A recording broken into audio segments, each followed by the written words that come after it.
Pennsylvania with Gary. Hello, sir. Great to have you here. Hello, Rush. How are you? Good, thank you. It's an honor, sir. It's an honor to talk to you. Appreciate that very much. I'm glad you called, sir. Quick question for you. How can the State Department not tell the difference between a simple protest and a terror attack? And that's question A. Question B is, how can I trust them in national security? Let me ask you a question out there, Gary. Do you actually think the State Department cannot tell the difference between a terrorist attack and a harmless protest? Oh, they absolutely can. That was more of a setup question. Yeah, you're being It was facetious. just a fabrication. Of course they can tell the difference. You have to remember now, at the time this happened, Al-Qaeda was on the run. Obama was king of the drones. We're wiping out all of our enemies. We'd killed bin Laden. In fact, nobody stopped to think that maybe killing bin Laden and running around bragging about it, as Obama did, might stir something up on September 11th somewhere.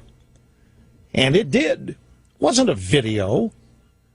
At any rate, the State Department knows full well the difference between a simple, harmless protest and a terror attack. This was in September. We are beginning the intense portion of the presidential campaign. The president wants the low-information voting public to realize that terrorism has been dealt with. There isn't anymore. Fort Hood, just a workplace thing. Fort Dix, no, just some rampant bad actors, random bad actors. Terrorism was finished.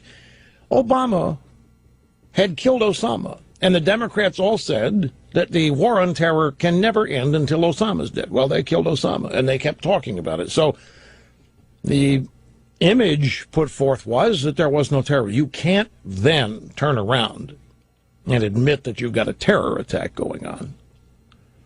That would not, even low information voters may say, wait a minute, you told us that Al-Qaeda's dead, they've been dealt with, that they're on the run, and here they are again. So they have to make something up. They clearly know the difference between a terror attack and a simple, harmless protest. But your next question, how can we trust them to deal with anything? This is my point. I practically beg people to understand, when looking at what the Democrat Party does, and everything they control, State Department in this case, everything is political.